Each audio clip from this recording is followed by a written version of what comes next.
husband despised that I couldn't get pregnant, dumped me for 400 million and divorced me, and I turned around with 400 million to Vancouver. The day he grandly married his secretary, a report suddenly quieted the whole venue. That divorce agreement he signed in a rush, as if to shake off some dirty thing. His mother stood by, chiming in, "Clean up, don't blame us for being ruthless. You can't lay an egg standing there. We can't let the He family be without descendants, right? After taking the money, let's part on good terms." She, my husband He Yangju, whom I had been married to for 7 years, didn't even cast me a glance. He spoke to his secretary by Weiwei on the phone, telling her to push the afternoon meeting to tomorrow, and to order a bouquet of her favorite champagne roses in the meantime. Before the newlyweds even entered, the roses were already reserved, and I, the first wife who had been ousted for years for failing to conceive, pinched the card that held the so-called 400 million compensation.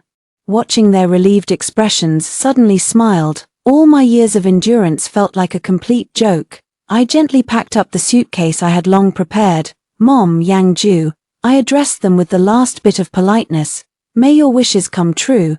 Then I turned my head away and walked toward the customs gate. Destination Vancouver. He Yangju, you think that buying out my 7 years and my floor with money, you'll never know what I took away, and the day you grandly marry your secretary, what kind of wedding gift I've prepared for you. Leaving Vancouver YVR Airport, the cold air carried the scent of the Pacific and rushed into my lungs.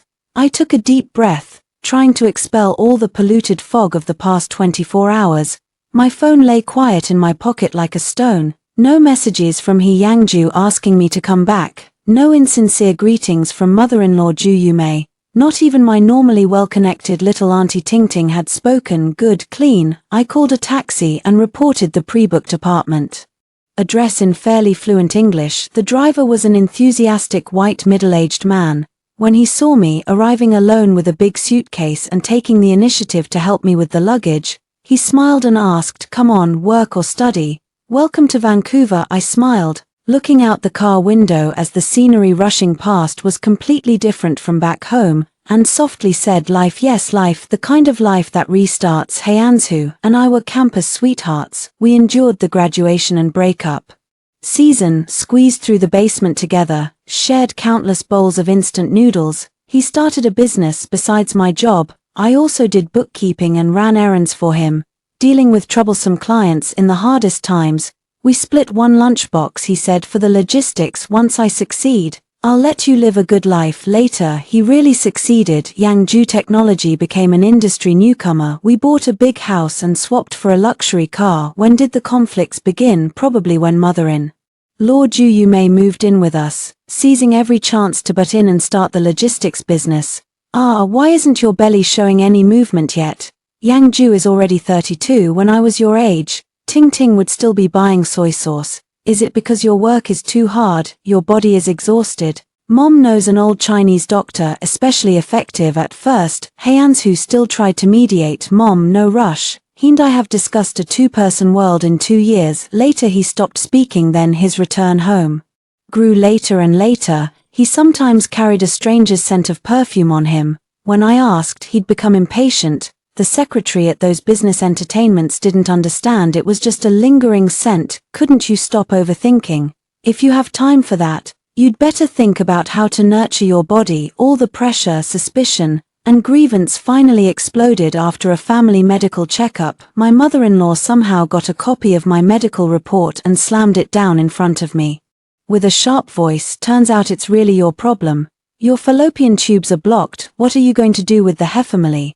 Do you intend to leave us childless?" Heiansu sat on the sofa, looking down at his phone, saying nothing. His silence was colder than his mother-in-law's scream that night. She didn't go home for the first time, and the next day he directly arranged a meeting for me at a law firm. My mother-in-law was there too. Without beating around the bush, without explanations, he pushed over a divorce agreement and a bank card. "Su Qingyun, let's part amicably. This house is yours. Also, there are 400 million on this card, a kind of compensation for you over the years. Sign it." The mother-in-law hurried to add, "Qingyun, Mom knows you're wronged, but we must be reasonable, right? You can't be angry forever, you can tea. This money isn't small, with it you'll have food and clothing for the rest of your life. I looked at him, the man I had loved for 10 years and with whom I had shared weal and woe for 7. There was fatigue in his eyes, impatience, guilt, but the warmth I was familiar with was absent.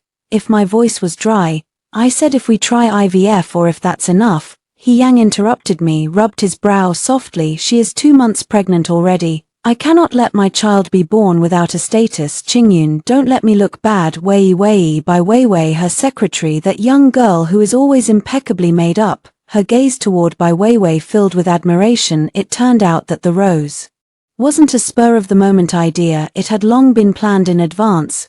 My heart felt as if ice blades were piercing through it, a coldness spreading from the heart to every limb. I could still manage a faint smile. Congratulations, double happiness. I picked up the pen, my eyes sweeping over the clause in the agreement about the relationship ending due to the woman's fault, and my heart felt numb and icy. I signed my name, Su Qingyun. The last stroke nearly tore the paper as money absorbed me. I tucked the card away, stood up straight and straightened my back. The show is over, I should leave. I didn't look at them again, turned around and walked out, locking all the arguing, crying and questions behind that heavy solid wood door. Not worth it anymore. The taxi stopped in front of a quiet apartment building. The surroundings were pleasant, shaded by green trees not far from the famous Queen Park. I paid 6 months' rent with money from my card. I had no psychological burden regarding the 400 million on that card. It's not just compensation, there was my rightful share in it. He Yangju has probably forgotten or selectively forgotten his first bucket of money from starting a business. 500,000. Money my parents nearly emptied our savings for, and I had to mortgage a small house back home to cobble it together. The company's earliest core product idea was something I brainstormed with him, pulling countless all-nighters to nurture its prototype. Later, when the company faced several critical technical hurdles, I pulled every connection I had, begged my mentor and senior brother who had long since emigrated overseas for help, and only then did we break through. These things, when faced with the impossibility of having children, seemed to become insignificant. The past he could buy with money is nothing worth mentioning. The things money can settle are the simplest. After settling my simple luggage, I stood in front of the apartment's floor-to-ceiling window, watching the city lights scattered across the distant sea. My phone screen lit up. Briefly, a message from an unfamiliar number. Miss Su, the electronic version of the inspection report you commissioned has been sent to your email, and the paper report will be mailed to the address you requested. I opened my email, downloaded the encrypted PDF file, and my finger paused on the screen. I did not open it right away. Instead, I dialed a transoceanic call. Hello, senior brother, it's Qingyun. I've arrived in Vancouver. Yes, I've settled down. About that local startup tech company investment evaluation project you mentioned, I've thought it through. I want to take it on. Thank you for giving me this opportunity. I'll the relevant qualifications and past cases and send them to you. Also, regarding my personal health issue, you mentioned Dr. Smith at Vancouver General Hospital. I'd like to schedule a comprehensive consultation as soon as possible. Yes, the authority in reproductive endocrinology. Okay, I'll wait for your arrangements. Goodbye. After hanging up, I slowly opened that report, and after the densely packed data and professional terms came the executive summary.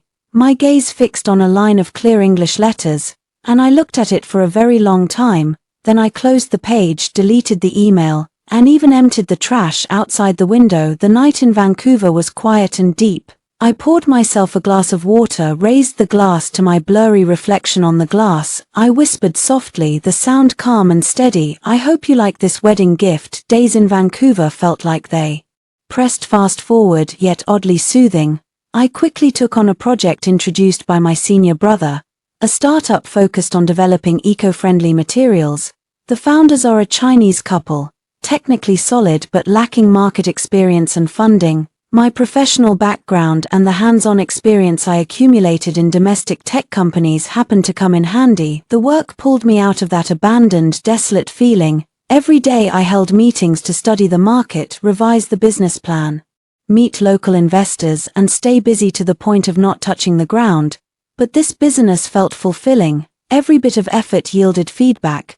No longer like before at He Yaozhou's company, where my contributions were taken for granted and gradually marginalized. After I came to Vancouver for a month, He Tingting finally couldn't hold back and called me via video call. His eyes dodged in the screen, the background his own living room, sister-in-law. Qingyunji, how are you? He stammered. I'm good.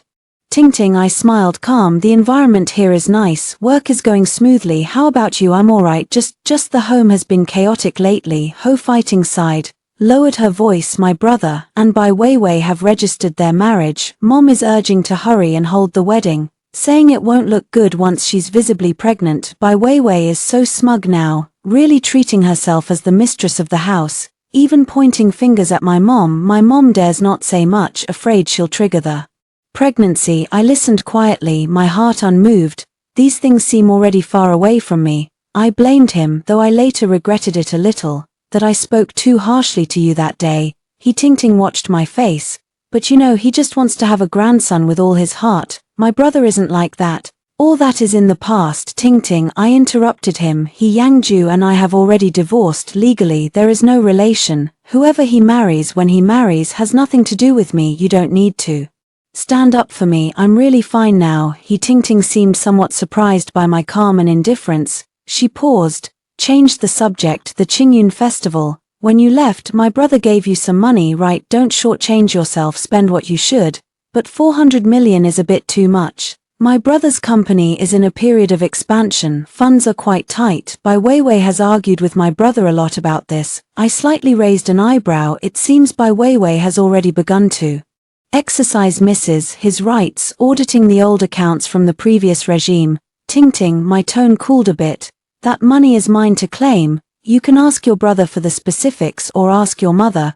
Where did the original 500,000 startup capital come from? If there's nothing else, I'll go to the meeting first. Oh okay, Sister Qingyun, you're busy. He Tingting hung up awkwardly after the call, ending the conversation, and I leaned back in the chair and looked out at the bright blue sky. Funds are tight. It seems He Yanzhong is trying to get rid of me as quickly as possible and has used part of the company's working capital, which is more his style, hasty and opportunistic, for immediate goals, such as quickly marrying his pregnant new love. Sometimes long-term considerations are sacrificed. I no longer cared about my life, which had shifted in focus. Besides work, I still regularly visit Professor Smith. The comprehensive test results perfectly align with the secret report I received domestically. The professor is a kindly old lady. She carefully analyzed all my data and provided a very detailed assessment and treatment recommendations. Sue, from your test results, the situation is not unchangeable. The previous diagnosis may have had certain limitations or misjudgments.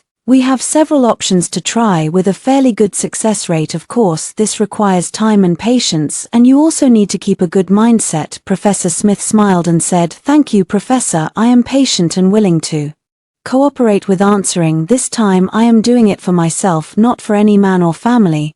Just as my life is gradually entering a new track, some news from home is still inevitably pushed to me.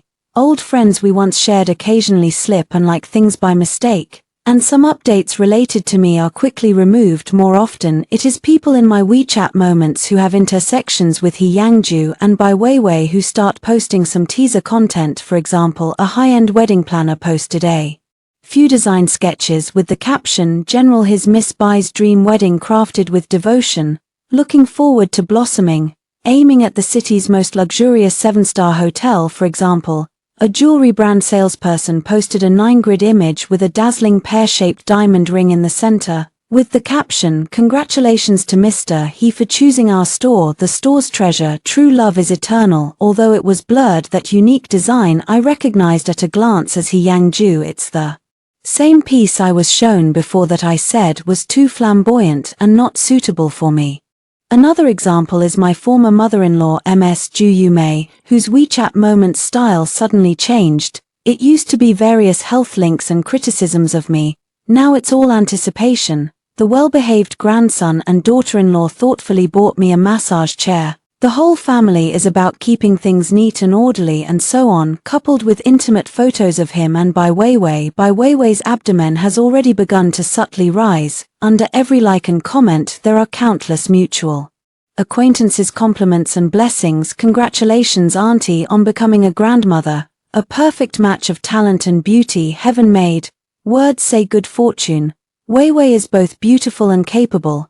Aunt Mai can rest assured now and look forward to enjoying the good life. No one in this sea of happiness mentions me for a single sentence, as if Su Qingyun had never existed in He Yanzhou's life, never contributed 7 years to that family. It's so clean, I was just gliding calmly, not even interested in clicking to enlarge the photo until one late night, I received an anonymous email from inside the country, with no body text, only an attachment, a screenshot of an electronic invitation card, exquisitely luxurious in design, with gilded fonts glittering on the screen. It's solemnly scheduled, in the Gregorian calendar, June 18, 2025 for Mr. He Yangzhou and MS by Wei Wei to hold their wedding ceremony with a lavish banquet prepared, inviting them to attend. The venue was precisely that 7-star hotel and the time was in just a month and a half. The sending address of the email was a string of garbled characters.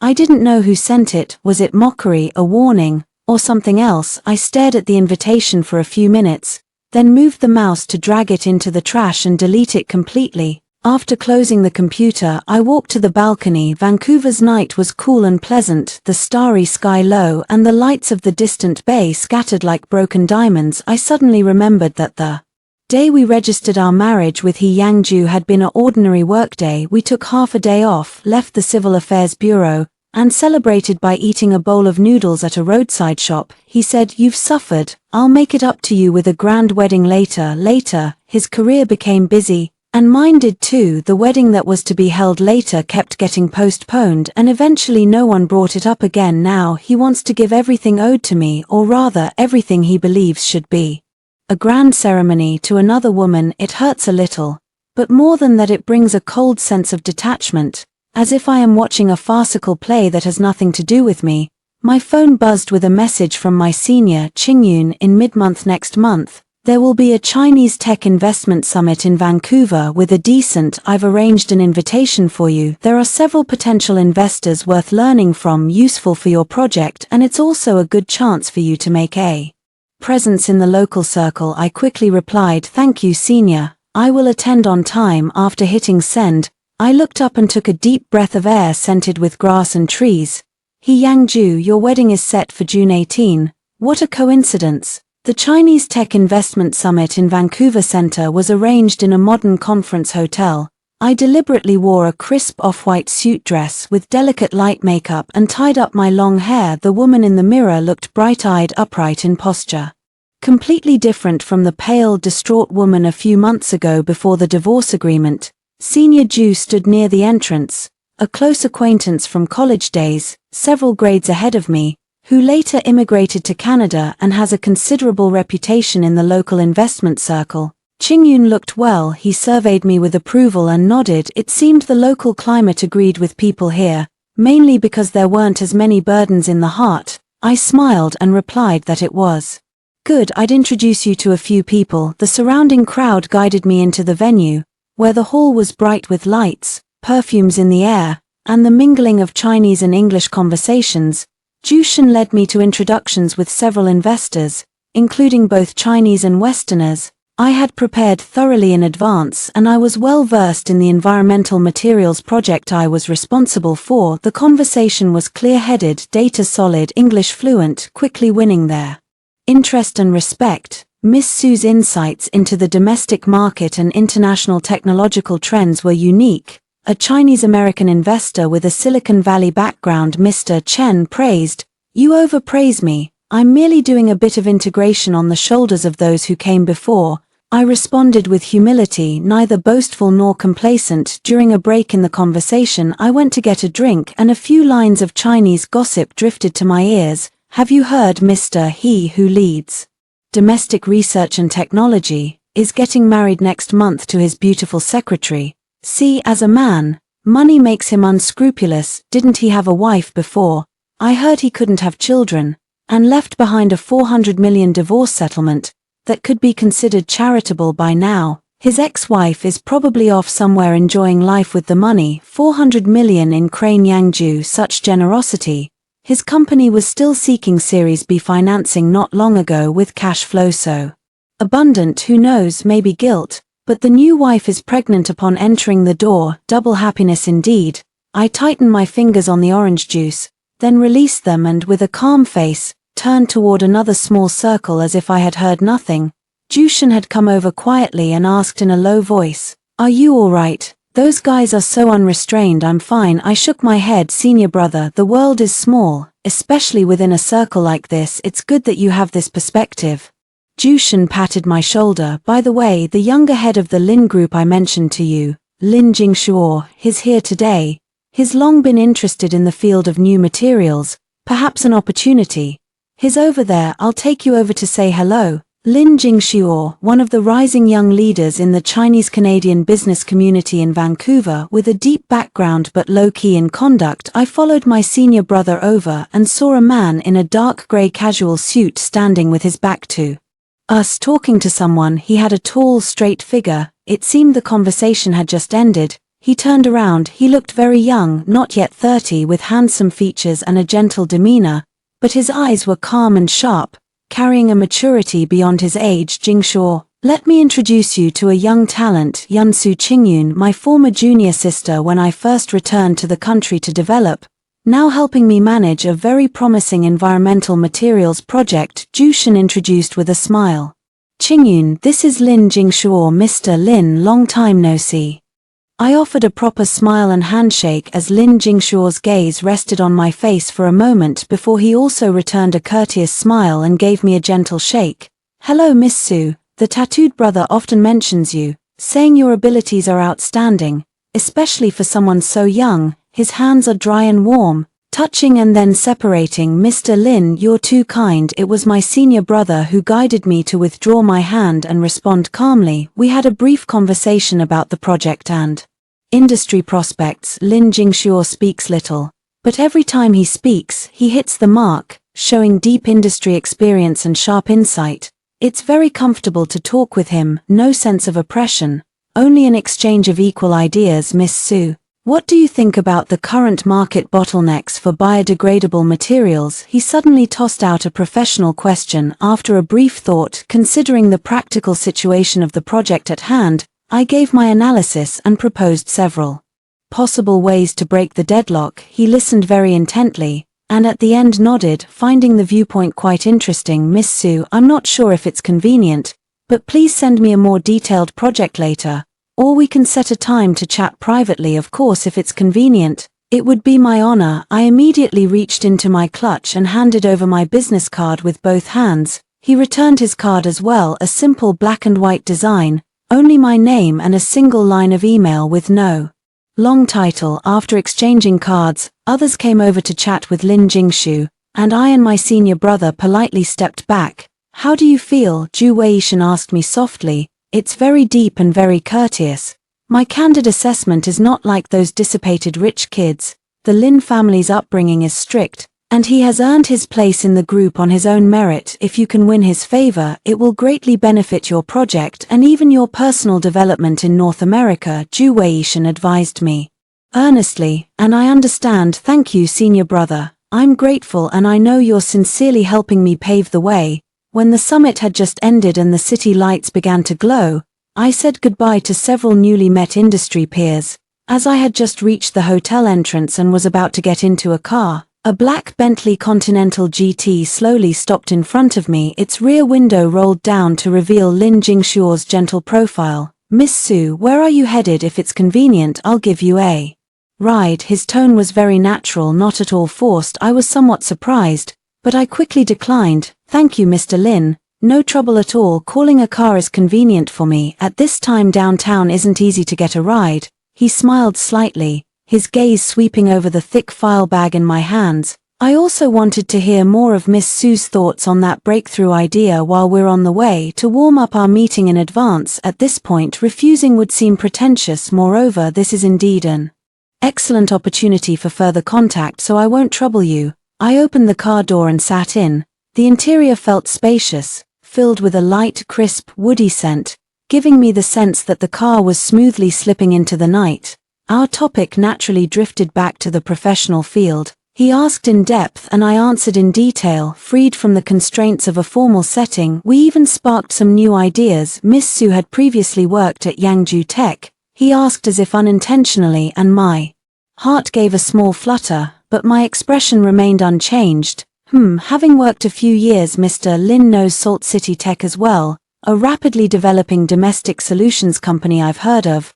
President, he is young and promising. His tone was even, with no praise or blame, but recently he seems somewhat radical, expanding a bit too quickly. I didn't respond to any remarks about He Yangju, merely saying that every company has its own development pace. He seemed to glance at me, then didn't pursue the topic further, turning to ask whether I was used to living in Vancouver. The car stopped below my apartment building. I thanked him and prepared to get out. Miss Su. He suddenly called after me. I turned back. Monday afternoon at 3. I have a free slot at the company office if convenient. We can discuss your project plan in detail. He handed me a sticky note with an address on it, saying he looked forward to my arrival and that he would be punctual. Thank you, Mr. Lin. Good night. I took the note, thanked him again and bid him good night, watching the Bentley's tail lights disappear around the street corner. I stood downstairs with the note that still carried a faint fragrance, feeling somewhat complicated. Lin Jingshuo's appearance felt like a stone thrown into a calm lake, not because of romance but because of a new possibility for the future. Back at the apartment, I opened my computer to revise the project plan. An email notification showed a new message from Professor Smith's assistant, confirming next week's follow-up appointment. There was also an email from within the country from Li Wei, the former deputy director of the finance department at He Yenzhou's company, who had resigned after I left and reportedly moved to another company. The subject line was simple: "There's something in the shipment for Clear Out Festival, you should take a look." The attachment was a scanned copy. I opened it and found a recent internal financial briefing summary for Salt City Tech. Much of the data had been redacted, but a few key indicators were highlighted in red: cash flow tight, short-term debt pressures increasing, and a round of financing talks seemed not to be going smoothly. In the last item, a large unusual expense line was circled, with a date 2025, a certain month and day. The summary noted a special compensation payment amount of 400 million yuan. The payment recipient was Su Qingyun, followed by a handwritten note, evidently Li Wei's handwriting. General, he offered to use emergency from a certain project reserve. White Weiwei had a big argument with General He over this, saying it would affect the wedding budget and company operations. General He suppressed it, but the board seemed to have some dissent. I closed the email, leaned back in the chair and closed my eyes. 400 million. It turned out to be an emergency call from the project reserve manager, He Yangju, in order to get rid of me as soon as possible. You really went to any lengths, and White Weiwei hasn't even officially entered the door yet. Her hand had already reached the company's finances. He Yangju, this is the capable helper you chose who can branch out and assist your career.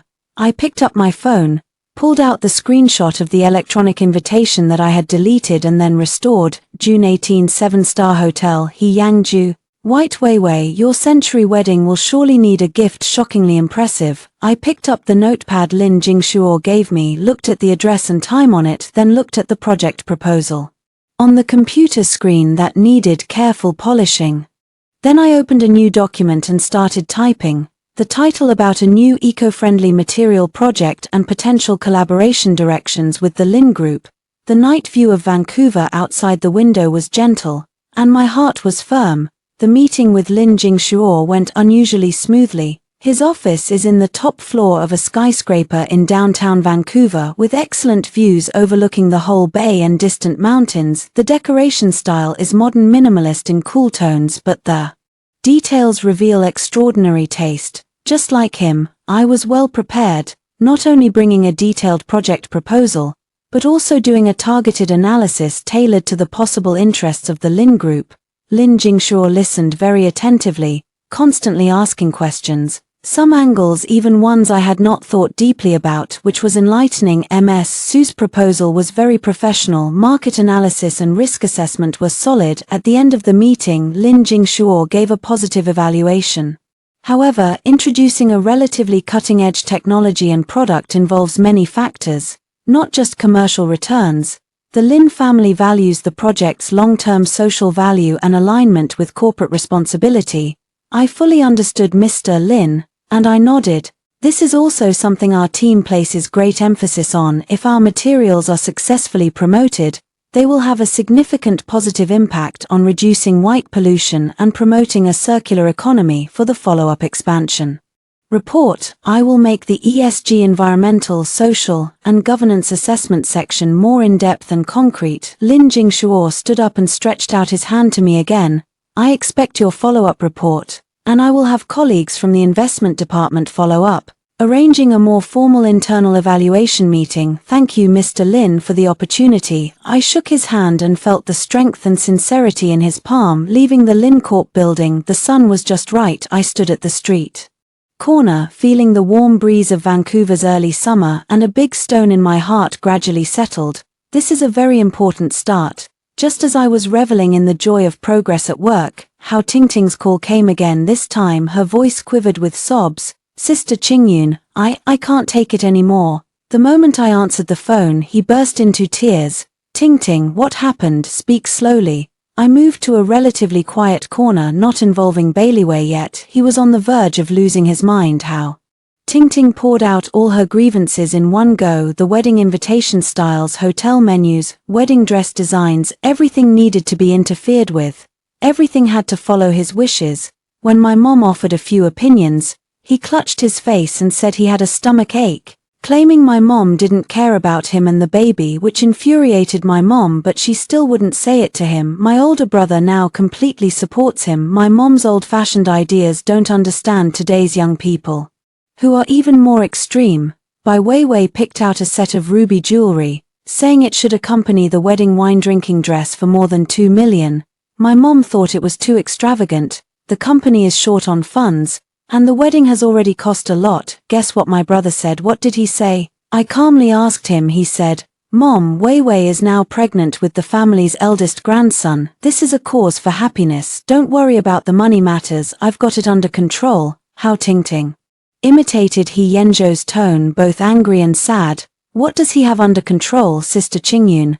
I heard he diverted 400 million from a very important project in the company.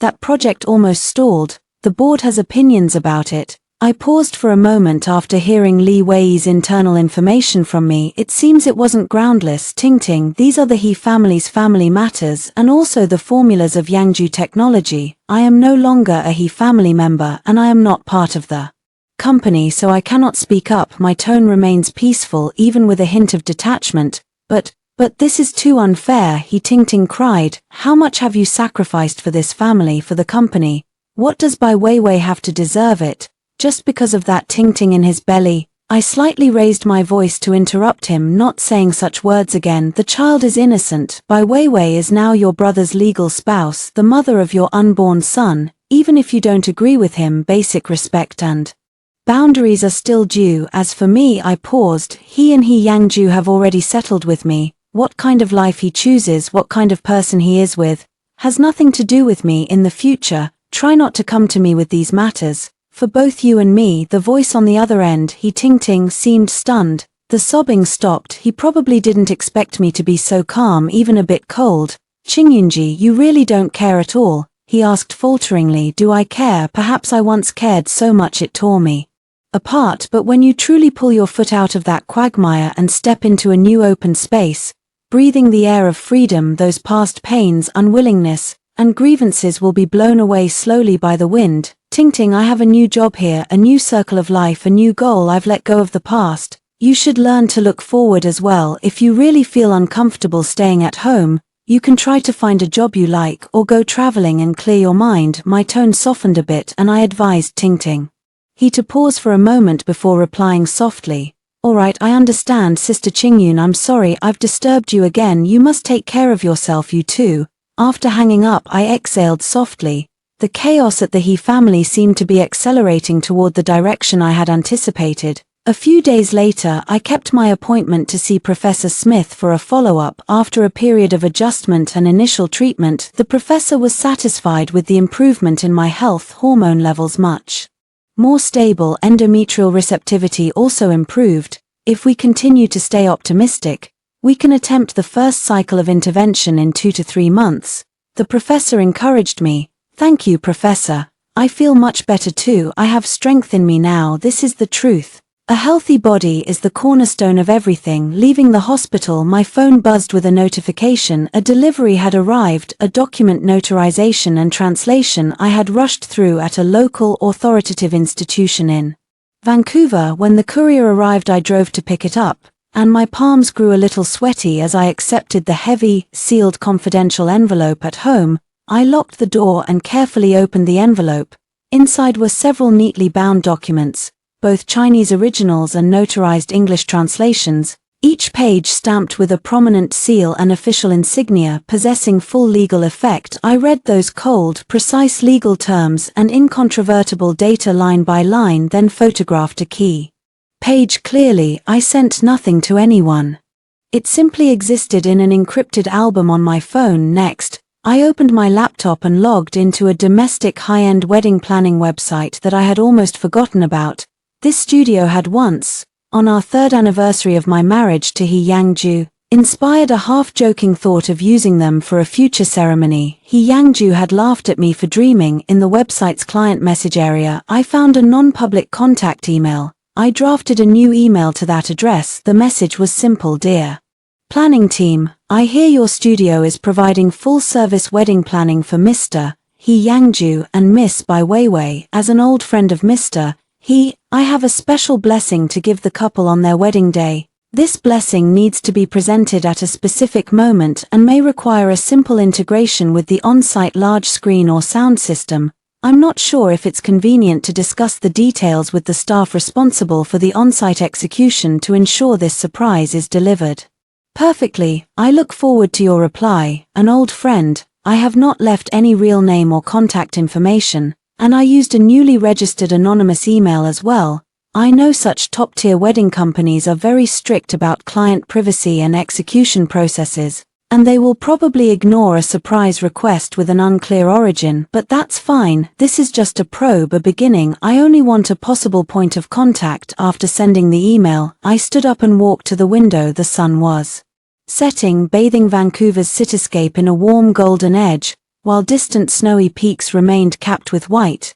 My mood was unusually calm, even somewhat expectant, for He Yangju Bai Weiwei, and my former mother-in-law, Mrs. Ju Yumei. Your wedding will surely be unforgettable for a lifetime, and perhaps I should go back to congratulate you, since it would be a pity to miss such a momentous occasion. On the days when I decided to return to China, the weather in Vancouver was exceptionally sunny. I explained the situation in detail to senior brother Ju around me, saying that I needed to go back to handle some urgent private matters and would be away for about 1 to 2 weeks. I would take my computer to work remotely to ensure the project progress wouldn't be delayed. Ju around me is very understanding. Go ahead, take care of your private matters first and you can focus without distraction. I'll be here watching things and you can contact me anytime if anything comes up, right? He paused for a moment, seemed to speak casually, and asked if I needed help. I still have some connections back home. Thank you, senior, not for now. I offered a grateful smile. These are some old matters I need to settle myself. He nodded understandingly, not asking more, only saying to stay safe and keep in touch. I also communicated with Lin Jingshuo's assistant and postponed the submission time for the follow-up materials by a week. The assistant understood and conveyed Lin Jingshuo's regards. After arranging the work, I started booking a ticket, packing some simple luggage, and didn't tell anyone about my return trip. Not even He Tingting. The night before I set off, that anonymous email actually received a reply from the wedding planning company. The email was very formal, with cautious wording, expressing a full understanding of my friend's wish to give a surprise, but since the wedding schedule had already been finalized and they involved the couple's privacy, they couldn't add any unconfirmed by the couple segments. However, if I had a specific blessing video or audio that could be sent to a designated email address, they could, at their discretion, play it during non-ceremonial moments such as the warm-up or gaps during the banquet. I read the email and smiled. Of course, a formal company wouldn't take such a risk, But this reply itself gave me some information. They confirmed the wedding planning company and that the process is strict, which is enough. I closed the mailbox and didn't reply further. The surprise I wanted wouldn't be conveyed through them. The plane was flying steadily in the stratosphere. I rested by the porthole, gazing at the endless sea of clouds below, my thoughts drifting away. The last time I took a long-haul flight was when I went to Europe with He Yangju for our honeymoon. Back then we squeezed into economy class, holding hands, sharing a pair of headphones to listen to music, believing the future would be full of sweetness and possibilities. Time has passed and this time I bought business class with my own money. When the plane landed, familiar air and the buzz of people rushed in. I pushed my suitcase through the bustling arrival hall, didn't inform anyone, and directly hailed a taxi to my pre-booked boutique hotel in the city center. The hotel room is on a high floor with a wide view. The first thing I did after putting down the luggage wasn't to rest, but to contact two people. The first was Ji Yuxin, my best college-age confidant, who is now an excellent lawyer running his own firm specializing in civil and commercial law and marital arrangements. I had consulted him during my divorce, but in the end I didn't let him intervene, choosing a relatively peaceful solution. He knows all the inside details and has criticized He Yangju for me countless times. The phone was almost always answered immediately. Su Qingyun, you finally dare to roll back. Ji Yuxin's loud voice came through. The background noise was a bit loud, as if on the street. Where are you? Sister will rush over now. I gave him the hotel name and room number, and within less than 40 minutes the doorbell rang. When I opened the door, Ji Yuxin burst in a flurry, grabbing me in a big hug and patting my back hard. You stubborn girl, you've been gone so long. Didn't you call me a few more times? Let me see. He loosened me and looked me over. His eyes were a little red, her complexion was better, and she looked more energetic. Vancouver's climate really is good for people. It seems I wasn't worn out by those two dogs and their tricks. There's no way I'd be worn out so easily. Okay, lawyer Ji, what's your image? What image? Ji Yuxin pulled me onto the sofa, unscrewed a bottle of water I handed him, and took a big gulp. Tell me, this time you're back for trouble. I've been waiting for this day. Do you need a lawyer's letter to warn them? Or do you need me to help you find a private detective to dig up more dirt? That White Weiwei woman isn't simple. I've heard she used to whisper quietly and spout a string of things. I listened patiently, shook my head. Shin, I'm not back to tear them apart or for revenge, at least not entirely. Then what are you back for? Don't tell me you're here to offer blessings. Ji Yuxin widened his eyes. I'm here to tie up loose ends. I looked into his eyes, calmly said in my own way, to take back what I should have taken back a long time ago. Ji Yuxin looked at me for several seconds, finally sighed, and with a serious expression said, fine, I understand. How do you want to do this? What do you need me to do? Jia pulls with all her might to cooperate, but Chengyun, listen to me for a moment. He Yangju is not what he used to be, and Bai Weiwei is not a simple person either. The people who attended their wedding day were either rich or noble. You and I both know. I interrupt him, my tone firm, and precisely because of that, I must attend. Shin, do me a favor and use your name to issue an invitation to their wedding. I know you have a way. Ji Yuxin raises a brow. This is easy. That foolish girl He Tingting was complaining to me a few days ago, saying that sending out invitations like Bai Weiwei and handing out leaflets wishing the whole world would know, I just need a reason for him to give me one. But if you really are going, would you not feel uneasy about the scene? Go, why not go? I smiled at Weiwei. The show is about to start. How could the audience be absent? Ji Yuxin stared at me for a moment, then suddenly smiled too, with a bit of excitement and anticipation. Alright, sister likes your spirit. That's the Su Qingyun I know. If you need a battle robe, stepsis will accompany you to fight. Guaranteed to dazzle that pair of dog and woman the moment you appear. The battle robe should be prepared, but not to blind them. I shook my head. For myself, I want to go to say goodbye to my past in a beautiful, decent way. The second call, I dialed a number I had almost never contacted.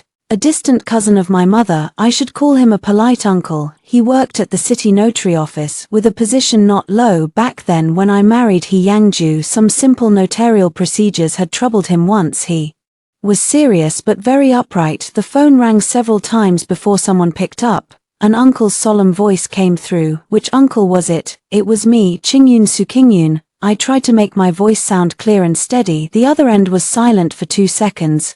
apparently a bit surprised. Qingyun, you've returned to the country. Yes, the uncle has just come back. There is a very important and urgent matter I'd like you to help with. It concerns some legal documents, notarial and authentication procedures. Might need to be expedited and absolutely confidential. I spoke at a measured pace, but with urgency. The uncle didn't answer immediately, but asked, what is the nature of the documents? What is involved? I concealed the general nature of the documents. I spoke about the specifics and urgency being tied to an upcoming highly anticipated wedding and emphasized that this document concerns the truth of matters, affects a person's reputation and future choices, and must have full legal effect by a specific time. The uncle was silent again for a moment. I could almost hear him tapping the table with his fingers. Qingyun, he finally spoke, his tone complex. Your mother mentioned something about you before. Love, tomorrow at 9 in the morning. You come directly to my office, bring all originals and your documents. I'll look at the specifics. Remember to enter from the side door and go straight to the innermost room on the 3rd floor. Thank you, uncle. My heart eased a little, knowing he had agreed. Don't thank me. Yet everything must follow the rules. If there's a problem with the documents themselves, I can't help you. I understand the documents are absolutely genuine and legal. With a clear source, I guarantee that. After hanging up, I looked out at the city's brilliant night scene, everything moving according to plan. Ji Yuxin moved quickly. The next afternoon, he had already shown me a finely crafted wedding invitation. He had arranged for He Tingting to cooperate. She didn't hesitate to give me more photos and even asked me to take more for him to see. He happened to have to go on a business trip that day, and he didn't want to see anything he didn't need to. I picked up the invitation, which exuded a faint fragrance, the gold-embossed names He Yangju and Bai Weiwei, the date and the location in bold letters. Glaring reminders of the upcoming grand event. Right. Gui Xin leaned in with a mysterious smile and said, I also heard that Bai Weiwei has pulled out all the stops for this wedding. The wedding dress was custom-made by a Paris designer, the wedding shoes embedded with real diamonds, the wedding car lineup all Rolls-Royces. And apparently the top-floor sky garden of a hotel was rented for the occasion. They're planning an after-party, and the media have been invited in large numbers. It looks like they intend to create a big splash to solidify his reputation and, by the way, boost Yang Jutek's profile. I gently fumbled the invitation cards. The icy edge remained silent. Anything else? Ji Yuxin lowered his voice. I heard He Yenzhou's company is having a rough time with the B-round funding. Some investors are hesitating at the doorstep, so they're hoping this wedding will bring good luck or perhaps attract a few more investments. Do you think if there's a surprise at the wedding it would be fun?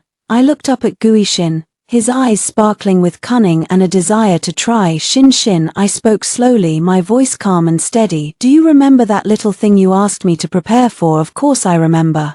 Gui Xin immediately pulled out a small, exquisitely crafted silver metal box from his expensive platinum bag and handed it to me, a size a little larger than a USB drive, the latest model of a miniature high-definition wireless projector, highly compatible autofocus, long battery life, built-in encrypted storage. The remote trigger function you wanted has been tested and adjusted. The effective range and penetration are more than enough. It has already been initialized according to your request. What exactly do you want to use it for? Surely not to play a blessing video. I took the icy little box, held it in my palm, then walked to the desk, opened my portable laptop, opened the encrypted photo album, and transferred the photo from that key file into the storage space of the little box. After finishing all this, I turned around to face Ji Yuxin's curious and worried gaze. Xin, I walked to the window, looking down at the river of cars below and the distant landmark 7-star hotel. In a few days it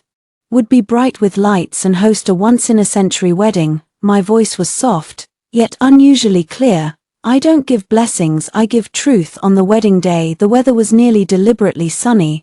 I stood in front of the hotel room's full-length mirror, giving myself a final inspection. I did not choose a dazzling dress that could overpower the scene like Gui Xin's sharp sword. Instead, I wore a simple pearl-white silk blouse paired with well-cut black cigarette pants, over which I wore a sleek, light grey long vest. My hair was gathered low, exposing a clean neck, and I wore only a pair of small pearl earrings. The makeup was light, the lipstick a nude shade that brought a hint of color, quiet, appropriate, not rude. but also not stealing the bride's thunder, at least that's how it seemed. Ji Yuxin circled me, nodding with a couple of clicks. Nice, yes, the aura is strong, but maybe a bit too plain. I've heard the bride's wedding dress has an 8-meter train and is studded with diamonds. You look like a professional manager. I'm here as a guest. Not to walk the red carpet. I checked the contents of my clutch: phone, lipstick, touch-up powder, compact, and that icy silver little box. What I needed was this poised, observant stance. Let's go, Lawyer Ji Yu, your battlefield awaits in another dimension. Ji Yuxin today is also in a sharp dark blue suit and skirt set paired with striking red lips, giving off the posture that I'm here to work, not to drink at a wedding. He is in charge of circulating among the guests as a friend and observer, gathering information and when necessary aiding me. The floor where the hotel banquet hall is located had long since been carefully decorated, with a huge wedding photo standee placed at the entrance. In the photo, He Yanzhong is wearing a white tuxedo, gazing affectionately at a luxurious wedding dress, while the beaming Bai Weiwei smiles sweetly. The background a fairy-tale-like manor garden of Pia Solari. Beside me a rolling montage of the two's love story played, from meeting and getting to know each other in the workplace to a romantic proposal, edited like a drama. Guests came and went, each with alluring clothes and hairstyles, exchanging pleasantries with smiles.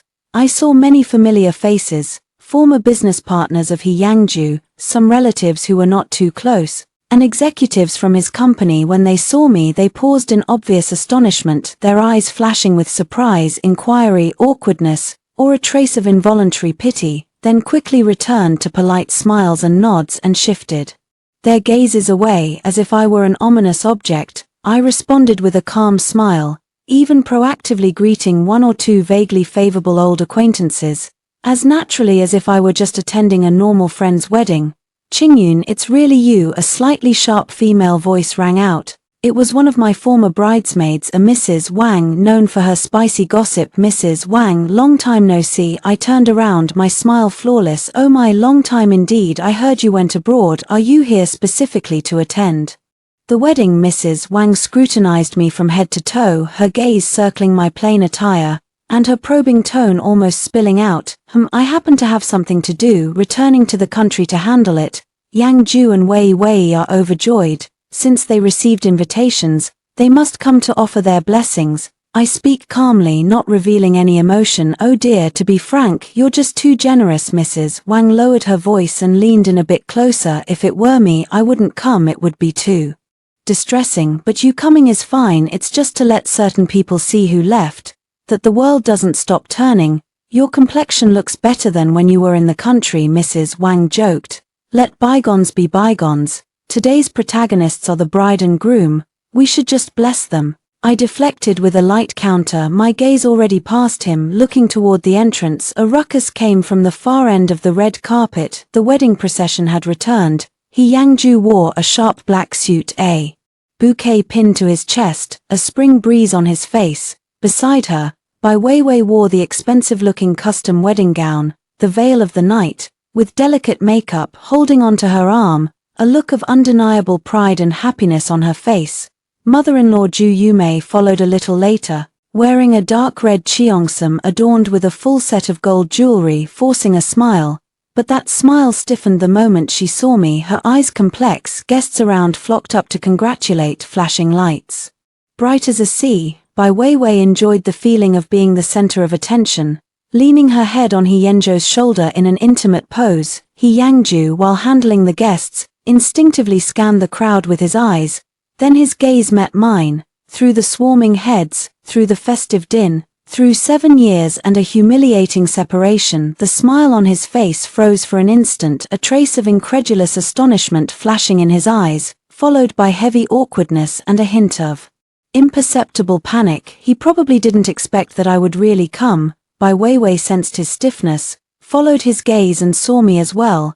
The smile on his face hadn't changed, but his eyes suddenly cooled. He tightened the arm he had looped around He Yanzhou's, raised his head and said something to him. He Yangju immediately looked away, lowered his head and gave him a reassuring smile, and when he looked up again, he had regained his previous composure, though he no longer looked at me. "Ju Yumei, also saw me. Her face changed as if she wanted to walk over but was pulled back by a relative nearby who was congratulating her. I calmly shifted my gaze aside, as if I had merely glided a glance by accident, then picked up a glass of champagne from the waiter's tray, took a light sip. The wine was slightly bitter and slid down my throat, yet carried a strange icy clarity. Ji Yuxin had somehow slipped to my side and spoke softly. "Go ahead." Su Qingyun stood as steady as a mountain while both of their faces looked like a palette, the old lady no less so. The main drama hadn't even started yet. I murmured softly, my fingers brushing lightly over the smooth surface of my clutch. The ceremony was about to begin, guests gradually seating themselves, and my seat was arranged in a corner that was far back and not very conspicuous as expected. When I sat down, I pretended not to notice as I placed the clutch on the carpeted inner side of the chair, the opening facing toward the main stage ahead. The wedding march rang out. Bai Weiwei held her father's arm and walked slowly along the long red carpet to the stage center where Ji Yangju stood. The lights focused, petals danced. The scene was dreamlike. The MC, in a sentimental tone, recounted how their true love overcame many obstacles, and that lovers would eventually be united. Sitting in the front row, Ju Yumei held a handkerchief, occasionally showing a touched, tearful look in the corner of her eye. I watched quietly, listened, and in my heart the once tumultuous sea was now calm. Only a faint sneer remained. It turns out that stripped of emotion, these rituals look so routinized and dull. The exchanging of rings, the vows, the kiss, everything proceeding as usual. The guests broke into enthusiastic applause. Ji Yangju and Bai Weiwei gazed at each other on stage, receiving blessings. Then the parents of both sides took the stage to give speeches. Bai Weiwei's father simply spoke a few words, nothing more than wishing his daughter a good home and happiness for them. When it was Ju Yumei's turn, he picked up the microphone and hadn't spoken yet when his eyes reddened. "Today is my son Yanzhou's and my future daughter-in-law Weiwei's great joyous day. As a mother, my heart is a mix of emotions." His voice quavered, his acting superb.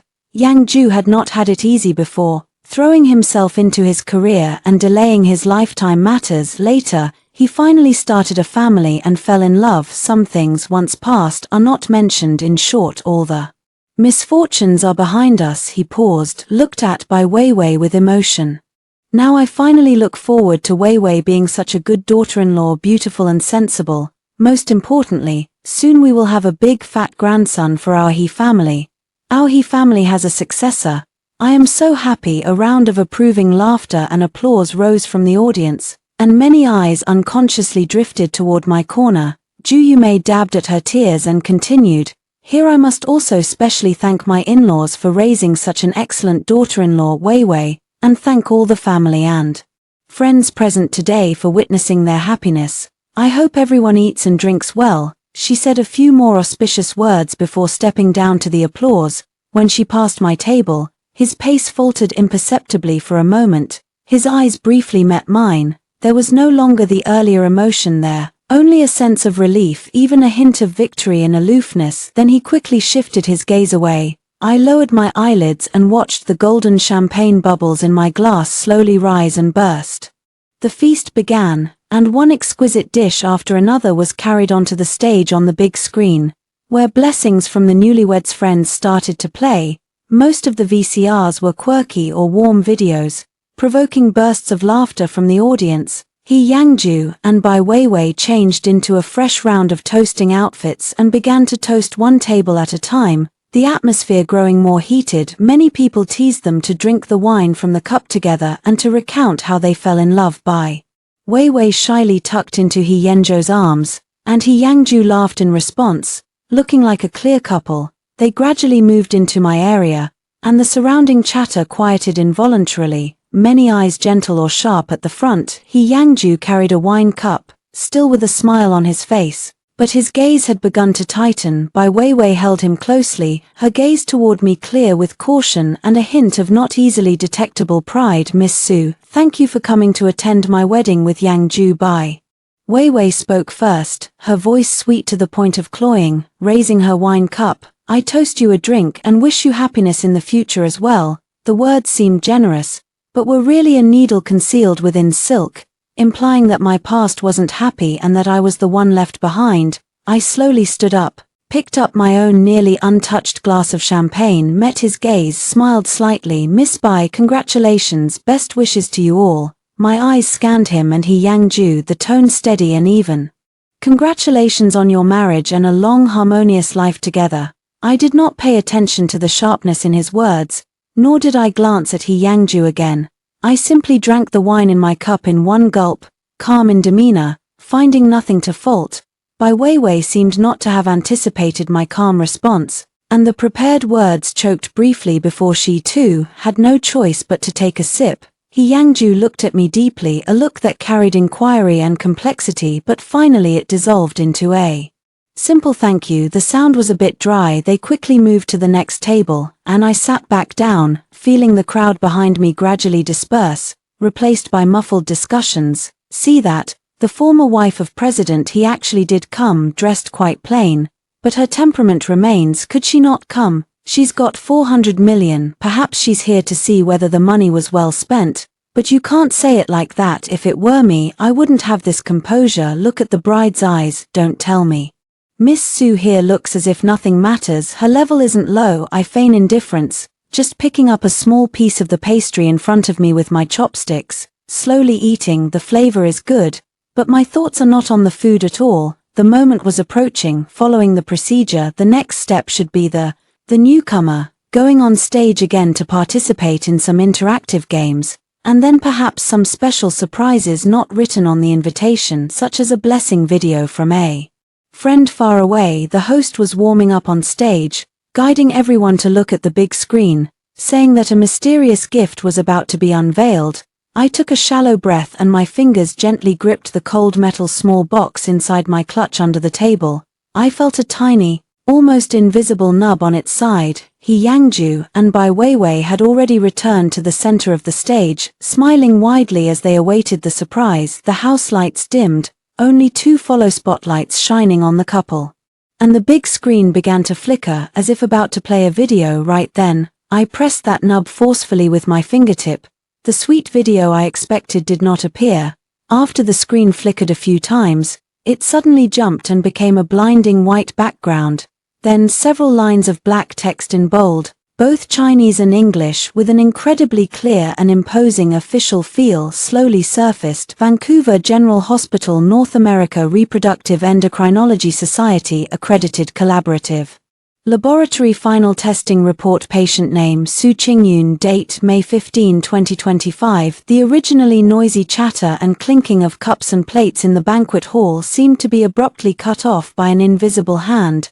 Everyone froze, puzzled, staring at the screen. What hospital report is this? Did they pull up the wrong video? Hesitation on stage. He Yangju and Bai Weiwei were stunned. He Yangju frowned and looked toward the backstage area, clearly thinking it was a staff error, while Bai Weiwei instinctively gripped his arm. Ju Yumei's smile stiffened, her neck stretched as she looked at the screen, completely puzzled. I sat quietly in the corner, spine straight, my gaze calm as I watched the stage, the screen, and the newlyweds. The report content continued to scroll, this time listing the specific test items and results. The professional terms and data were densely packed, but the key parts were highlighted and enlarged in a conspicuous red box. Summary of diagnostic conclusions. 1. The patient's ovarian reserve function is good, with an M value of 4.2 ml, in the upper range of normal for age-matched women. 2. The uterus is normal in shape, with good cyclic changes in endometrial thickness and blood flow signal.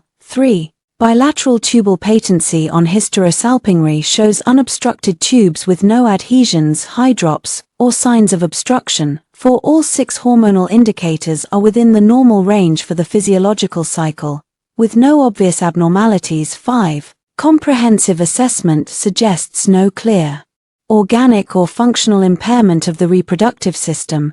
The previous diagnosis of tubal occlusion may be insufficient evidence and could involve misjudgment or require more comprehensive evaluation.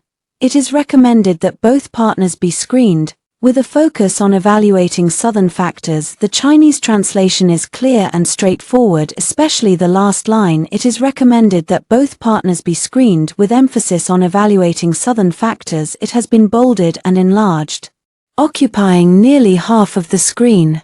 After the death of Ong, an unstoppable tidal surge of uproar erupted. All the guests, whether they had been whispering before or focused on their meals, looked up and stared at the big screen with faces filled with shock, astonishment, and disbelief. Their eyes shifted from the screen to the couple on the stage, then to me, the calm, remarkably odd ex-wife sitting in the corner. What is this? Su Qingyun's fertility test report, fallopian tubes patent, function normal. The previous claim was that she couldn't conceive, with a focus on evaluating the male factor. My goodness, could the problem lie with the impossible partner? He Yangju, didn't he make his new wife pregnant? Wait, this report is dated May 1st this year, over a month ago. Doesn't that mean it was found after the divorce at Vancouver General Hospital North America certification? This isn't something easily faked. The murmur quickly grew from a soft whisper into a chaotic buzz, and every gaze was filled with astonishment, scrutiny, and a rising excitement at the prospect of uncovering a huge secret. Under the spotlight, He Yanzhou's complexion drained with a visible speed. Turning deathly pale, he stared at the screen with his eyes wide, his lips quivering, as if about to speak but unable to utter a sound. He suddenly turned his head toward the backstage, roared hoarsely, "Turn it off!" "Who turned it on?" "Turn it off for me!" Bai Weiwei seemed struck by lightning. The shy happiness on her face instantly shattered, leaving only pure fear and confusion.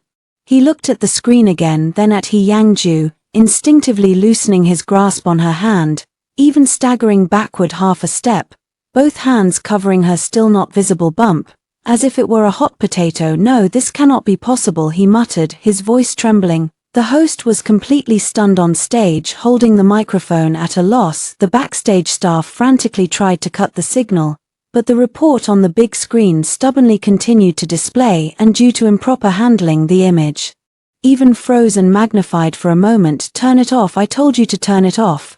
Do you hear me?" He Yangju roared at the backstage, losing all composure. He even tried to rush off the stage, but was tripped by tangled cables. Almost stumbling, Zhu Yumei had already stood up from her seat, trembling all over, pointing at the screen and then at me, her sharp voice breaking in. "Su Qingyun, you did this, you forged the report, you are framing my son, you viper! Security, security, throw him out!" But no one moved, all eyes fixed on me. I slowly stood up, not hurried, not slow either, even with a casual stroke smoothing imaginary creases on my clothes.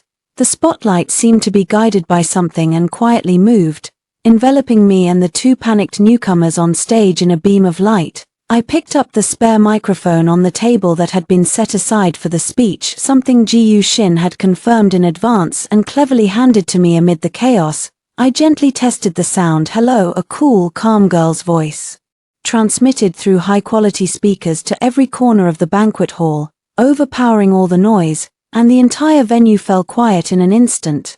A pin could be heard, hundreds of eyes fixed on me with a mix of emotions. I lifted my gaze, my eyes calmly sweeping over He Yanzhou's bluish face, over Bai, who looked terrified and nearly collapsing, over Zhu Yumei, who was furious, and finally swept across the audience below, faces filled with shock and curiosity. First interrupting this meticulously prepared wedding ceremony to apologize to all the guests, I spoke, my voice through the microphone clear and steady, without a tremor or a hint of arrogance, only a calm, as if stating a fact. Secondly, regarding the report on the screen, I slightly turned to the side so that everyone could see the still incredibly clear conclusion on the big screen. "It is real and valid, issued by Vancouver General Hospital in Canada and authenticated by our embassy in Vancouver and domestic notary offices. All document numbers, physician signatures, and seals are verifiable. If you have any questions, you are welcome to verify in accordance with the law after the ceremony." My tone is too certain, too calm. It is more powerful than any shouting justification. No one would doubt that someone would dare present a fake document at such a public occasion, one that could be exposed at any moment. He Yanzhou's face had already gone pale to the point of translucence. He glared at me, his eyes filled with shock, anger, and a hint of creeping panic. He opened his mouth as if to argue, to scold, but in the face of ironclad facts and my abnormal composure, not a single word could come out. Bai Weiwei clutched her lower abdomen tightly, her face as white as paper, her body trembling slightly. kept from collapsing only by the help of the bridesmaid beside her. The look in his eyes was filled with fear and malice. Ju Yumei wanted to scream, but was tightly held back by a relative from the He family whose own face was equally appalling. Today was originally a day of great joy for Mr. He Yangju and Miss Bai Weiwei. I continued speaking, my tone even carrying a trace of almost imperceptible regret. I had no intention of stealing the spotlight, much less of using past humiliations to interrupt everyone's enjoyment. I came here truly only to quietly offer a blessing, then turn and leave so that we each go our separate ways, a mutual parting with no hard feelings. I paused and my gaze fell again on He Yanzhou's face. He avoided my eyes, a fine sheen of cold sweat breaking out on his forehead, yet my voice rose slightly, still steady, but with an undeniable force. Some truths should not be buried forever, some stigmas should not be shouldered by the innocent for life. Some choices should be made with full knowledge, not built on lies and misjudgments. My 7-year marriage with Mr. He Yangju ended when he diagnosed that I was infertile. I received 400 million in compensation, moved to a distant land. It sounds fair. He got the offspring and a new start he wanted. I got enough money to live comfortably for the rest of my life. I lightly curled my lips, not a smile, but a very small arc of immense sarcasm. It wasn't until I underwent the most comprehensive and authoritative examinations in Vancouver, until this report told me there was nothing wrong with my body, until an authoritative reproductive expert suggested the issue might need to be sought on the other side. The banquet hall was quiet and terrifying, only my crystal clear amplified voice echoing through the microphone, everyone holding their breath, waiting for what comes next, waiting for that almost parting the veil, earth-shattering truth. He Yangju suddenly raised his head, his eyes red and glaring at me, as if I were a monster, an enemy who had ruined everything of his. She wanted to rush forward, but was pressed back by the equally pale-faced elder of the He family who understood the gravity of the situation. Bai Weiwei let out a short, quivering sound that was half whimper, half sob. I met his gaze without fear, even stepping forward a little, and spoke into the microphone more clearly, word for word. So today, at the moment when all the relatives, friends, and partners are present, I, Su Qingyun, besides delivering that belated explanation about my health, will slowly and piercingly shift my gaze to the bride Bai Weiwei beside He Yangju, who is clutching her belly and shaking all over, and then with a near-cruel calm pose the final question. I would also like to sincerely ask the beautiful bride Miss Bai Weiwei, are you sure you know who the biological father of his eldest grandson is? The one whom the He family has pinned their hopes on and thus helped you rise to power? Or if the previous report was a bombshell, my last question is like detonating a nuclear bomb on the ruins of a deathly silence. The entire banquet hall sank into a suffocating dead silence, as if even the air had frozen, time had stopped, and everyone held the pose from the previous second, eyes wide, mouths agape, as if under a collective immobilization spell. On stage, He Yanzhou's expression instantly shifted from pallor to ash-gray, his pupils contracting to the extreme, as if someone had struck his heart with a heavy hammer. He swayed, nearly losing his footing. He glared at me hard, then suddenly turned his head and fixed a nearly ferocious, suspicious, and furious gaze on Bai Weiwei beside him. Bai Weiwei's face lost all color, even her lips turning bluish-white. Her pupils shrank as if she had seen a ghost, her body trembled violently. Her hands tightly guarded over her belly, as if that were his last lifeline or perhaps something terrifying. He opened his mouth to scream, to argue, but could only emit a wheezing hiss. Tears welled up instantly, not from grievance, but from pure, unmasked fear and despair. No, that's not it, Yangju. Listen to my explanation. He is lying, he is framing me. Bai Weiwei finally found her voice, her tone sharp and changed. She suddenly lunged at He Yangju, trying to grab his arm, but He Yangju flung her away mercilessly, without mercy. Get out of here. He Yanzhou's roar was hoarse and broken, filled with the rage and shame of being fooled. The way he looked at Bai Weiwei at this moment carried no tenderness or love, only betrayed fury and a cold gaze. Yangju, I love you, the child is yours, really yours. Bai Weiwei, knocked off balance, tumbled to the ground, the wedding dress skirt sprawling in disarray. She cried as her makeup ran, all Huetry to embrace He Yanzhou's leg, but He Yangju avoided her with Disdain mine. He Yenjo's voice trembled with extreme anger and humiliation. He pointed at the still glaring headline factors on the large screen, then sharply back at Bai Weiwei's belly, nearly shouting, before he produced this, perhaps I would have believed it. Now Bai Weiwei, tell me, before you climbed onto my bed, before you told me you were pregnant with my child, before you forced me to divorce, whose bed did you climb? I did not lie. If you believe me, it was forged by him. He wants to ruin us. Bai Weiwei's eyes filled with tears, her makeup smeared into a mess, no longer any trace of bridal beauty, only hysterical, wretched disarray, counterfeit. My calm voice rang through the microphone again, unusually clear in the surrounding silence. I spoke of the report's authenticity and welcomed anyone to verify it at any time. As for Ms. Bai's child, my gaze swept over the guests in the hall who had already been stunned into silence or even begun to grow excited, and I spoke slowly. Since Ms. Bai is so certain, we might as well wait until the child is born and conduct a paternity test in front of everyone. Science will give us the fairest answer for all of us. I only looked toward He Yangju, with a trace of icy pity in my tone. He Yangju, are you sure you want to wait until then to verify it again in front of all these people?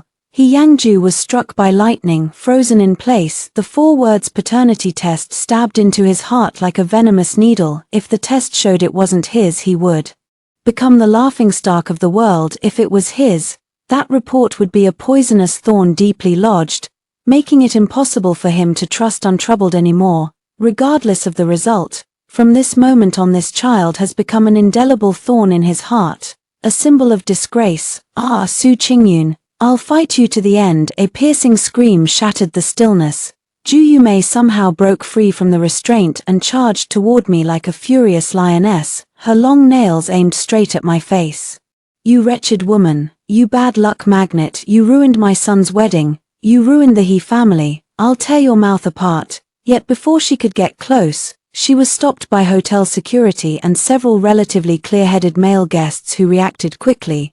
Ji Yuxing stood in front of me first, sternly. Madam He, please maintain your dignity in public. What are you trying to do? Maintain your dignity. If you've already ruined my family this badly, why should I maintain mine? Ju Yumei was blocked, flailing and cursing. You good-for-nothing whore, you can't bear children yourself and yet you come to harm my son, harm my grandson. You won't die a decent death. Enough. A louder sounded. It was He Yenjo's father, He Zhongwo. He had been grimly silent at the head table, and now he finally stood up, his face ashen, his chest heaving violently. He first glared at Bai Weiwei, who lay sobbing on the ground, then angrily at his son, who remained unmoved, and finally, with a profoundly complex look, he turned his gaze toward me. His lips trembled as he opened his mouth with effort, his voice hoarse.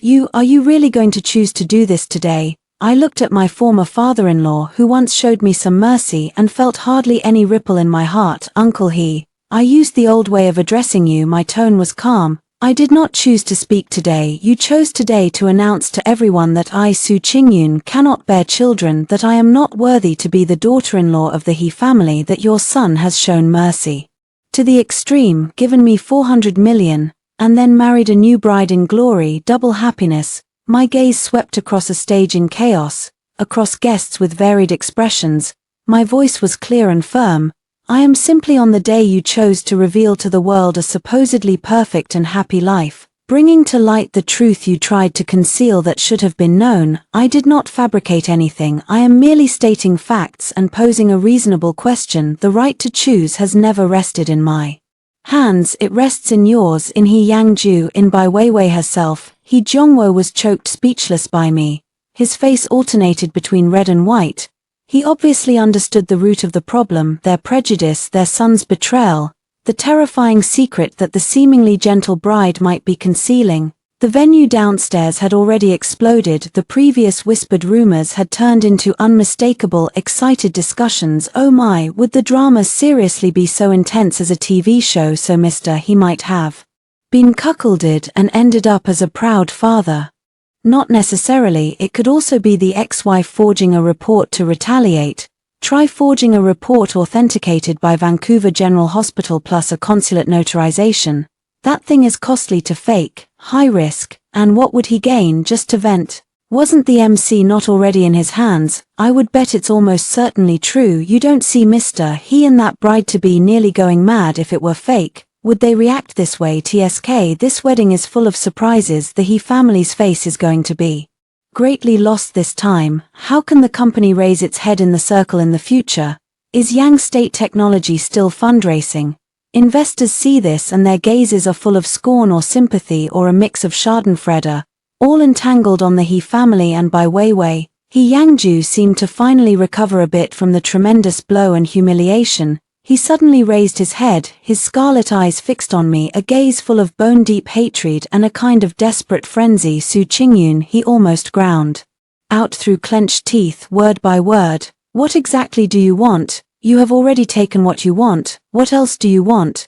Do you want to drive me to death to be satisfied? What do I want? I repeated it softly once more, then under everyone's gaze I slowly, clearly nodded. He Yangju, you are wrong. I did not come back for that wantonness which was mine to begin with, nor for revenge or to push you to your death. I stepped forward 2 more steps, drawing closer to the stage, my gaze calmly skimming over her, over the squalor on the ground, over Ju Yumei's collapse, over He Zhongwo's complex expression, and finally toward the faces below in the audience, familiar or unfamiliar.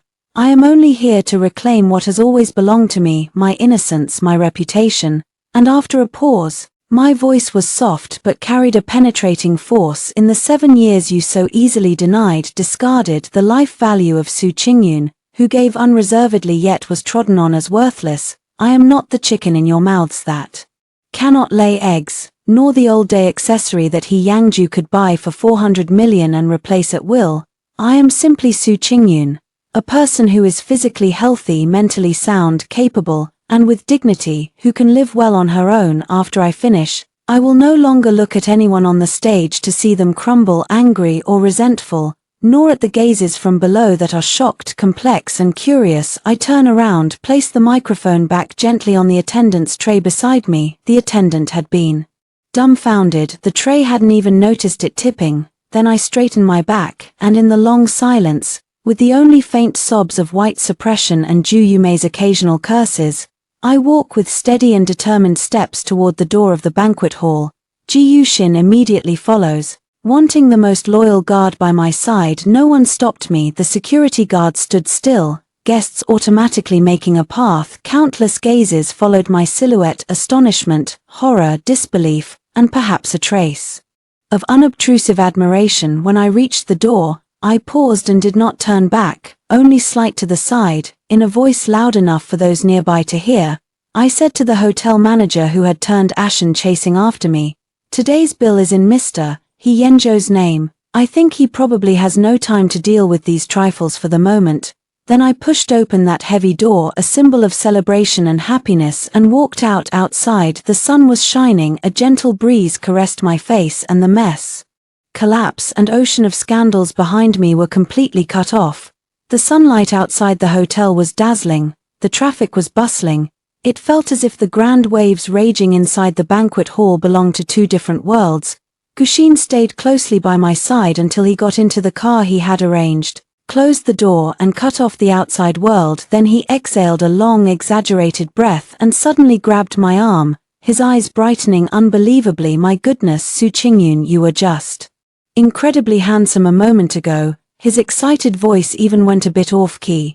"Did you see He Yanzhong's face? It looked like a coat of whitewash." And Bai Weiwei just collapsed. Even Ju Yumei, that old witch, almost went mad with anger. Haha, so satisfying. The last few sentences you spoke were absolutely textbook level face slapping. No, I need to calm down. My heart is racing too fast now. I leaned back in the chair. Only now the nerves in the hall that had been stretched to the limit slowly loosened, and with that came a deep fatigue.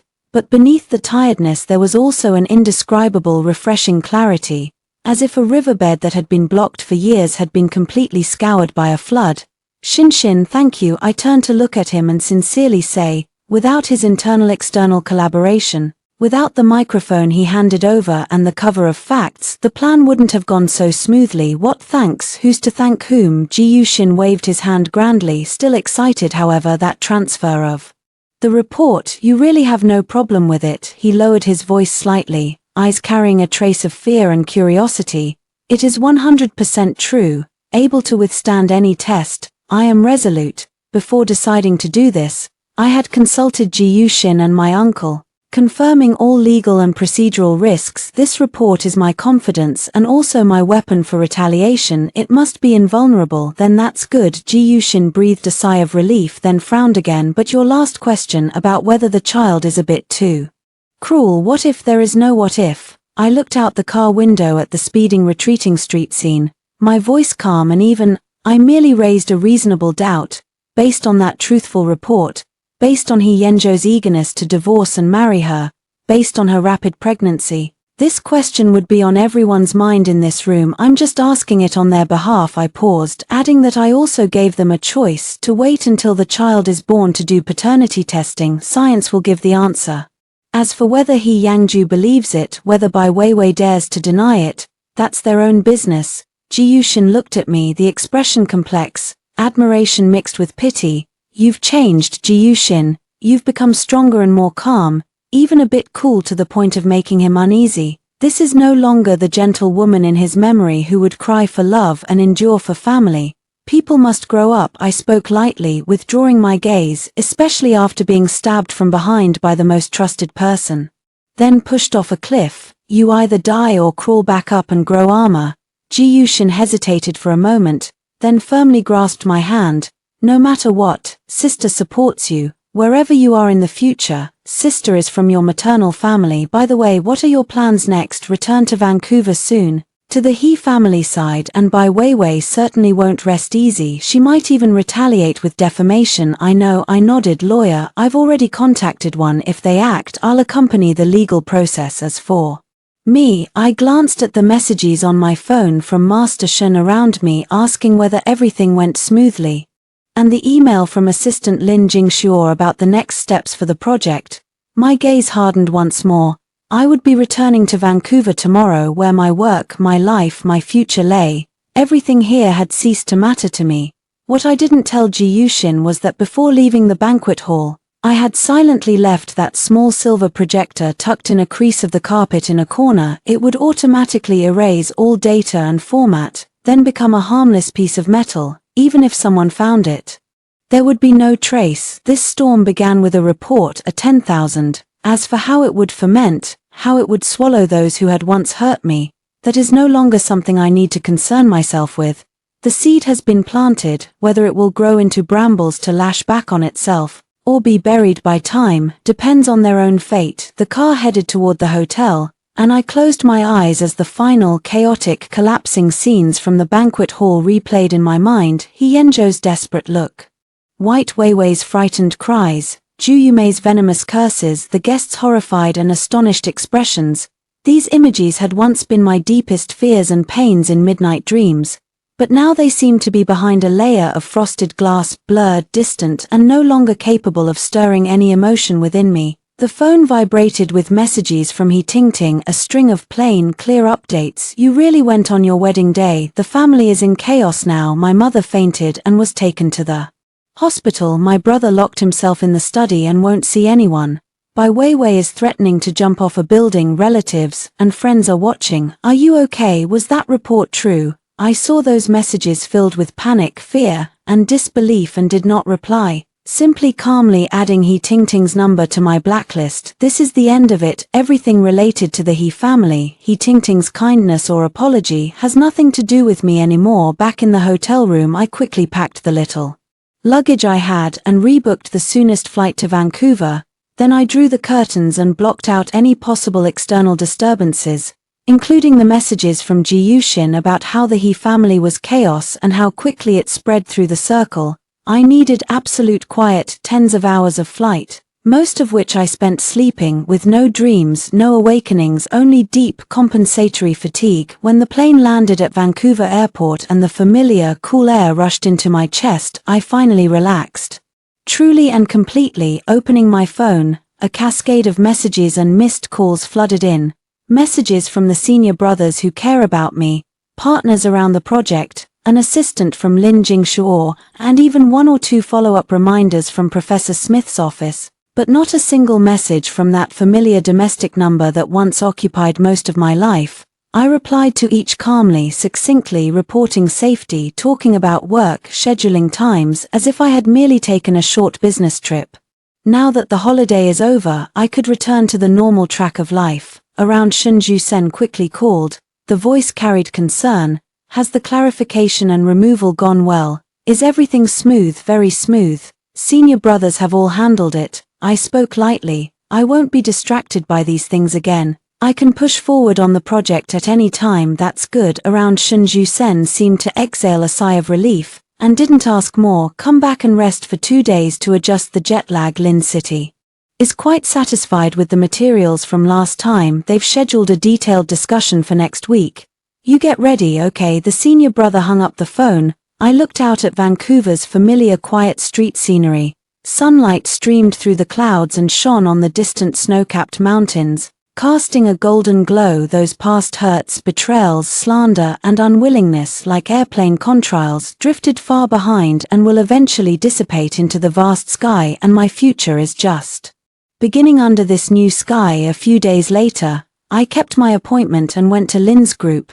This time the meeting wasn't in the top floor office, but in a small conference room with Lin Jingshuo and his assistant, plus 2 executives from the investment department. The meeting was professional and efficient. I presented an improved project plan including deeper market analysis, technical pathways, optimization schemes, and a detailed ESG assessment. Lin Jingshuo's questions remained sharp, but you could feel his attitude was more proactive than last time. At the end of the meeting, he asked the other colleagues to leave first and stayed with me alone for a while.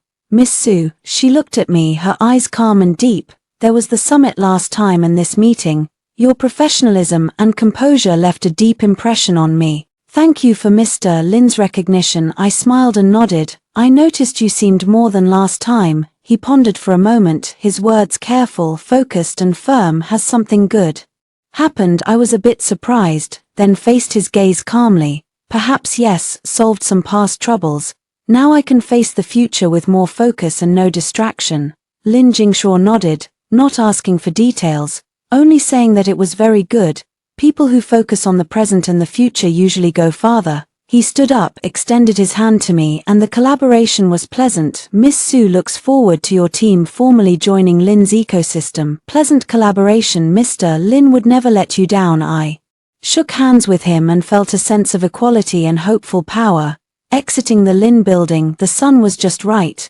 I received a long-distance call from Ji Yushin in the homeland. His voice still carried that gossip-driven excitement. Qingyun, you wouldn't believe it, the He family is completely messed up. After that day, Bai Weiwei was locked up by He Yangju. It said there was a big fuss and the child almost got into trouble. He Yangju secretly went to do a sperm motility test and the results didn't seem good. Now the circle is all talking about it like crazy. Several potential investors from Yangju Tech paused their contact. He Yangju is frantic, reportedly trying to suppress the news everywhere.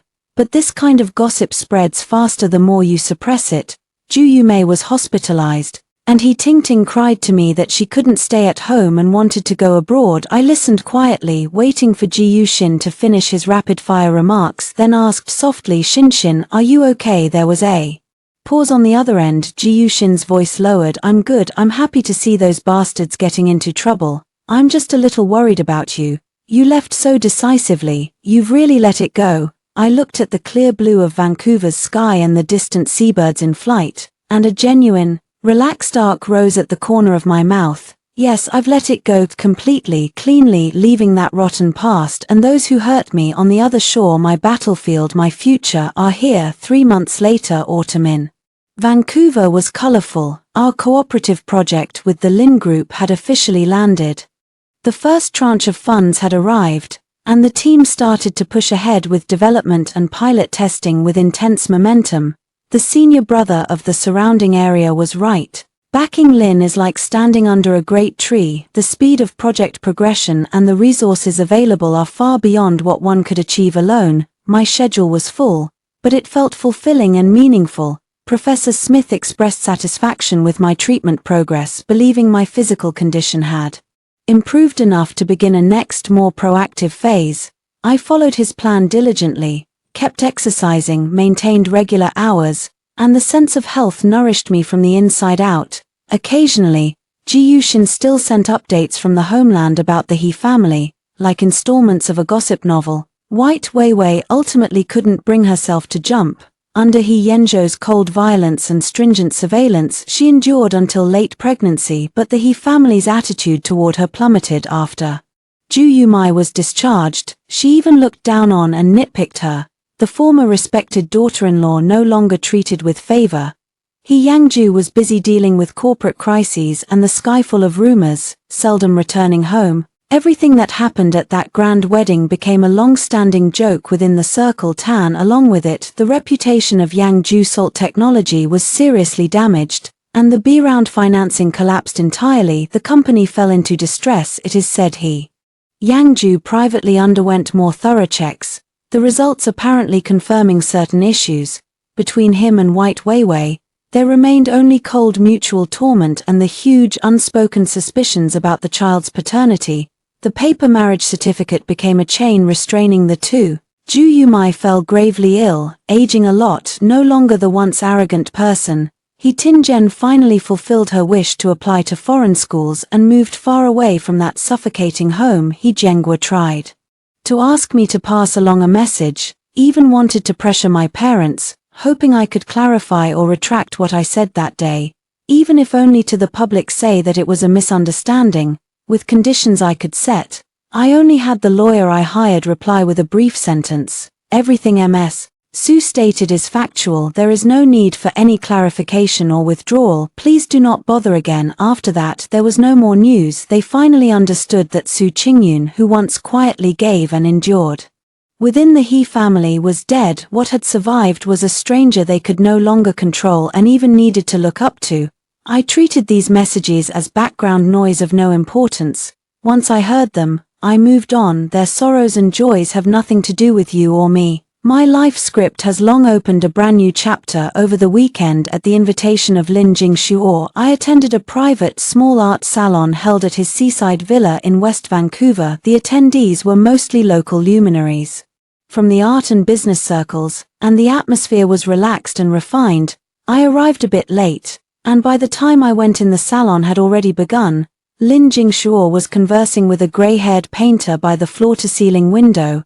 After seeing me, he nodded slightly, signaling me to take a glass of champagne, then stepped to a close-by abstract painting near the terrace and paused to admire it. The painting's colors are bold and unrestrained, full of life's energy. I liked the soft male voice that sounded beside me, and I turned to see Lin Jingshuo. Today he wore a casual light gray knit sweater, less sharp from the mall, more scholarly and elegant, striking and free. I spoke honestly about my feelings, and it seemed our tastes were similar. This is the work of a young Chinese-American painter I highly appreciate for his grasp of color and mood. Lin Jingshuo stood beside me, admiring the painting together. "How have you been lately? Is the project going smoothly?" "Very smoothly, thanks to Mr. Lin's support. The team morale is high," I answer with a smile. Privately, I'm comfortable being called Jingshuo. His tone is natural. His gaze shifts from the painting to my face, with a hint of appreciation. Looking in good shape, more relaxed and more radiant than the last time we met. Might be because some historical issues have been resolved. Going in lightly equipped, I swayed the wine glass in my hand. The clear wine night reflected the pale sky outside the window. Lin Jingshuo nodded, not asking questions, and instead said, "Next month the Vancouver Symphony Orchestra has a new season opening performance. I have 2 tickets. I don't know if Miss Su is interested in classical music." But he naturally adjusted his title and invited her, his gaze gentle and open, with just the right amount of respect. I was a little taken aback. Over the past few months, Lin Jingshuo and I have had a lot of work contact, and we admire each other's professionalism and abilities, but we haven't interacted privately much. This invitation seems to go beyond the realm of pure professional colleagues. I looked up at his gaze. His eyes were clear, without any uncomfortable probing or pressure. Only a sincere invitation. The sea breeze blew through the gaps in the terrace, carrying a cool mist and a sense of freedom. I thought for a moment, smiled and nodded. "And I really like classical music. Thank you for the invitation. Please say it." A faint smile lit his eyes as he raised his glass. "My pleasure." When the salon ended, it was Already late, Lin Jingshuo offered to see me to the door, but I declined, saying I had called a car. He didn't insist, he simply sent me to the doorway and reminded the driver to be careful. Back at the apartment, I took off my coat and walked to the spacious balcony. The lights across Vancouver Harbor in the night looked like stars scattered, tranquil and vast. My phone buzzed with a message from Jiu Xinfa, just a screenshot from a domestic financial gossip forum, the headline claiming that a former star entrepreneur's research into technology had fallen into scandal and financial crisis, that after the founder's marriage collapse he was said to be at risk of being acquired. The dozens of replies underneath were full of sighs, mockery and pyloness. I glanced at it once and calmly closed the chat window, not opening it. The past really passed. I looked up and took a deep breath of the cool autumn night air. In my chest there was a breadth and calm I had never felt before. Once I thought my world collapsed over a cold divorce agreement and a verdict that I could not bear children. Once I carried the label of a failure, fleeing in wreckage with a ransom-like spree. Once I was trapped in a 7-year comeback that vanished at once, self-doubt, despair, until I gathered the courage to face the most unbearable truth, until I picked up the weapon not for revenge but to defend my own innocence and dignity, until I turned away from that swamp. Only then did I realize the world beyond was vast. He Yang Ju Bai Weiwei Juyumei. How they are now is no longer part of the starry sky I watch. My stars and seas are under Vancouver's clear night sky, in the data jumping in the laboratory, in a career blueprint full of challenges and hopes, perhaps also in a polite and sincere invitation. I am no longer anyone's appendage, and I am no longer the protagonist of any tragedy. I am Su Qingyun, a woman who is physically healthy, mentally mature, financially independent, and spiritually free, a better self who, after weathering the storm, has rerouted and grown toward the sun. The road ahead is still long, perhaps with more wind and rain, but I am no longer afraid because I know I possess the power to heal myself, and the courage to face anything, and this is the most inspiring turn life has given me after the sharpest sting across my face. The end.